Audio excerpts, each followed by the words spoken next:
First of all, I'll say thank you to SQ Landscapes for supporting me in what I'm doing at the moment, and also the Gunggari people for having me on country. Culture burning, it's the reason why we burn it. Just it gets rid of things that's not meant to be here, and it'll bring back the things that's meant to be here, like your proper grasses, the health of your trees. Also gets rid of your invasive natives just by burning and doing it the right way. The old idea, we mostly went for hot burns. We're learning that that's not the way to go. Cool burns, as in the second half of winter into spring, is obviously the way to go. You don't get this massive heat. If you look here, there's a layer of vegetation still on the ground. Where if you have a hot one, that's all gone. And those trees will be the leaves will be all dead. So the cool burn is better for the grass species, which regenerates them, and also for the trees. And for the little animals and the insects and all the other stuff that lives in the landscape, it's better for them as well. I think it's really important that we work together collectively, with the landholders and also the traditional owners to do these sort of cultural burns, because, as we can see, the impacts on the environment that we've been having right up until now, especially the bushfires in some of the areas. Today we're on Claraval, Gil and Eunice Campbell's property. It's beautiful, it's a lovely day, right temperature to be doing what we want to showcase, the benefits of cool burns. So Robbie from Fire Law has come out to show how to do cool burns for the benefit of their property.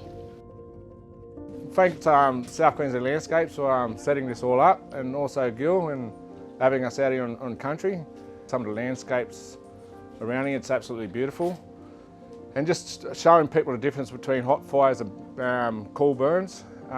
Gil just showed me some of the places where they've done some fires up the back where it got hot and didn't get hot, and you'll start to see the difference between hot and cold fires and what it does, what comes back, with the hot fires and what comes back with the cool burns.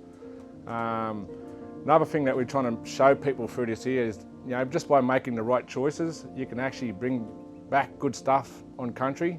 Your good grasses, healthy trees. So let's get the toe on the road. Get down the back and get about and just do some burning today. What we're going to do, we'll try and light him up here, and we just won't let him come back this way. What we sort of share with everyone when we're doing this sort of stuff is we start to look for things what we call ignition points on country. Ignition points shows you where to light up properly so you don't have the problems with bushfires and stuff like that. So I'm going to light him up here so the fire goes against the wind rather than with the wind. I'm using this as what we call a backing, and the key to that is what we call backing is we don't want the fire coming back on us. We only want that fire travelling in one direction, and once you've got this fire travelling in one direction, you've got this fire under control. That's your fire. Then you're using it as a tool.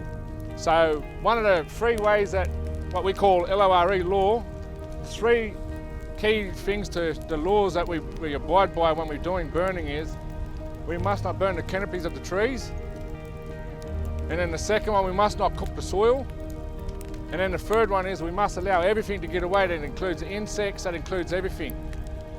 So by me burning like that and not putting everything in lines, I'm not trapping everything in here, and I'm not burning the canopy, and I'm also not cooking the soil.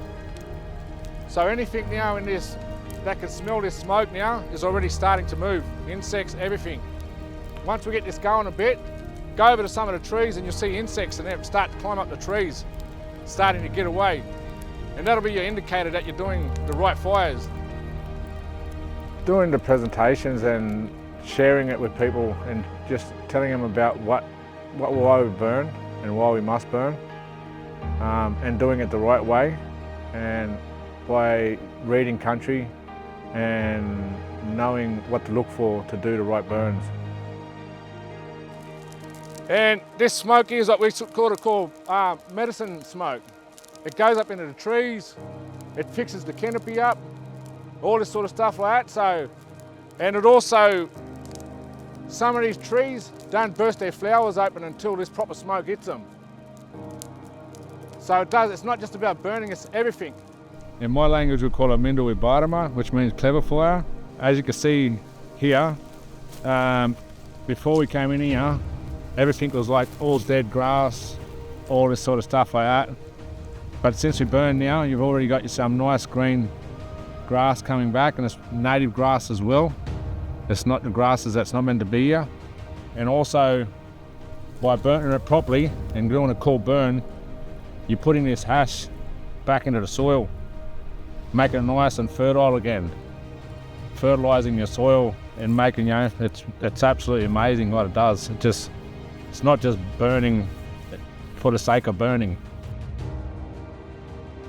I also just wanted to thank NRRP for funding these amazing programs. Regenerating our land is what these programs are all about. It's been a wonderful experience working with Gunggari Nation people on their country out here in Mitchell, and I just wanted to thank Maud and her directors once again for the opportunity.